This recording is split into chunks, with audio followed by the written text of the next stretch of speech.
दोस्तों नमस्कार। नवी मुंबई में इन दिनों देखने को यह मिलने लगा है जैसे राजनीति में उफान आ गई हो।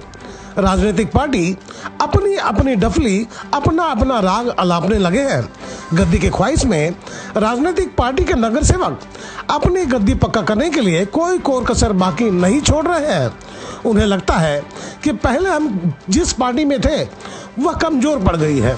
वह हिसाब किताब लगाकर पुरानी पार्टी को तिलांजलि देकर दूसरी पार्टी को ज्वाइन कर रहे हैं ताकि उन्हें उस पार्टी से टिकट मिल जाए और जीत पक्की कर सके।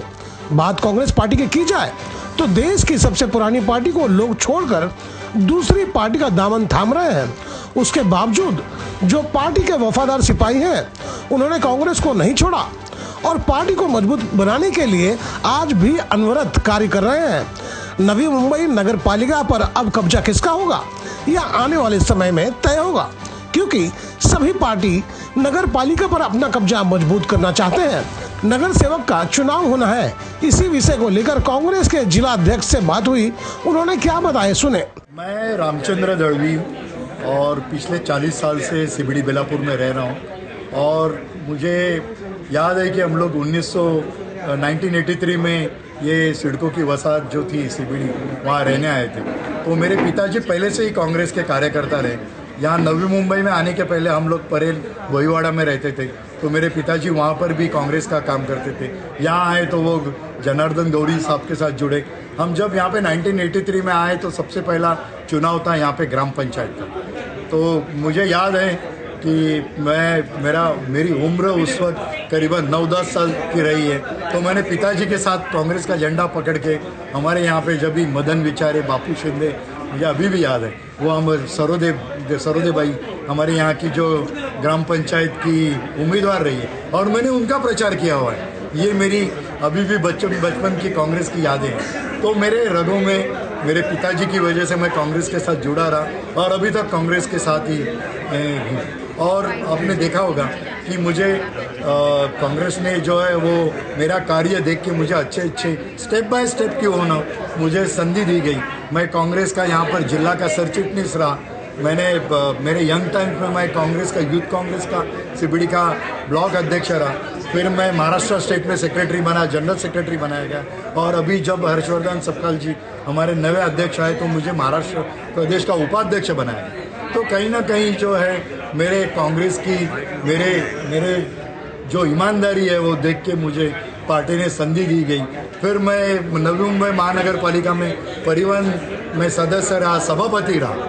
तो मेरे अंदर कुछ ना कुछ जो है वो कांग्रेस की ईमानदारी देख के मुझे कांग्रेस पार्टी ने अभी तक ये मौका दिया। सर तो भैया ये 2 पीढ़ी गुजर गए आपके कांग्रेस में, अब जो जिम्मेदारी आपको सौंपी गई है, आपको लगता है कि जो पार्टी के जो हालात हैं नवी मुंबई के, ऐसे में क्या कुछ जान फूंक पाएंगे और जो उम्मीदवार है उनको आप जिता पाएंगे?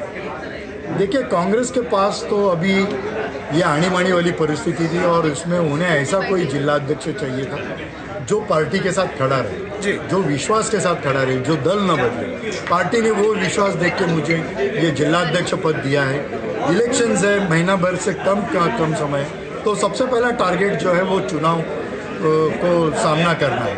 तो उसके लिए मेरे जो सारे सीनियर्स जो मेरे साथ अभी भी है, एक बंदा चला गया, पार्टी कोई ख़त्म नहीं हुई है, पूरी की पूरी पार्टी की जो कार्यकारिणी है वो वैसे के वैसे, कोई बंदा उनके साथ गया नहीं। तो हम चाहते हैं कि वो जो हमारे सिपाही, हमारे जो सिलेदार हैं, उनको हम टिकट देंगे, कार्यकर्ताओं को, पदाधिकारियों को देंगे, उनको चुन के लाएंगे और हम जो है नया संगठन और नई कांग्रेस नवी मुंबई में खड़ी करेंगे। आपको लगता है कि आज भी आपके पार्टी में कोई भीतरघात कर सकता है? स्वार्थ के लिए तो हर कोई चला जाएगा, मैं किसी की गारंटी नहीं दे सकता हूँ। नहीं, मेरे पास अभी कोई ऐसी रोकने की ताकत उनकी, तो अपने स्वार्थ के लिए लोग जाएंगे। जैसे ही लोग जाएंगे वैसे ही लोग आएंगे।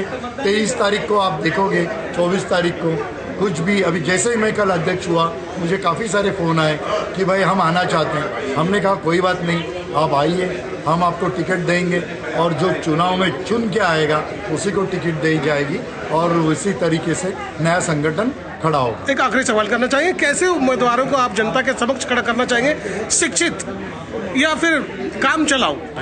बिल्कुल हम जो है महिलाओं को, युवाओं को हम प्राधान्य देने चाहते हैं। शिक्षित होना चाहिए, उसकी जो छवि है वो क्लियर होनी चाहिए, उस पर कोई दाग धब्बा नहीं होना चाहिए। और जो लोगों को काम करने के लिए जिसमें तड़मड़, अभी मुझे हिंदी में बेचैनियाँ, हाँ या बेचैनियाँ, चाहत होनी चाहिए। ज़रूरी नहीं है कि पैसे से ही वो मजबूत होना चाहिए, लेकिन जो है जो cross section across the people उस बंदे का अच्छा होना चाहिए, उसको हम मौका देंगे और लोग उन्हीं को चुन को देंगे।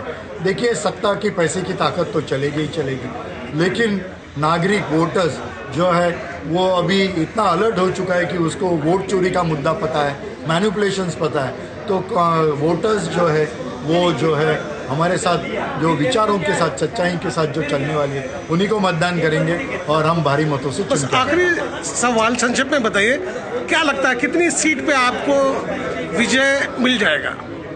अभी विजय तो जनता हमें दिलाएगी जी। हम तो चाहते हैं, मेरे पास अभी ऐसा कोई आंकड़ा नहीं है जो मैं बता सकूं कि हम इतना, लेकिन हम महाविकास आघाड़ी में ज़्यादा से ज़्यादा सीट लड़ेंगे और ज़्यादा से ज़्यादा उम्मीदवार जो हमारे नए चेहरों को संधि मिलेगी और नए लोग महानगर पालिका में जाएंगे। फिलहाल चुनाव के नतीजे क्या आने वाले हैं और किस पार्टी का नवी मुंबई महानगर पालिका पर पकड़ मजबूत होगी, यह आने वाले समय में देखने को मिलेगा।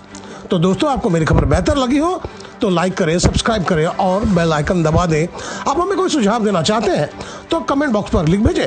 तो गोपाल साहब को दीजिए इजाजत, जल्द हम दूसरी खबर के साथ हाजिर होंगे।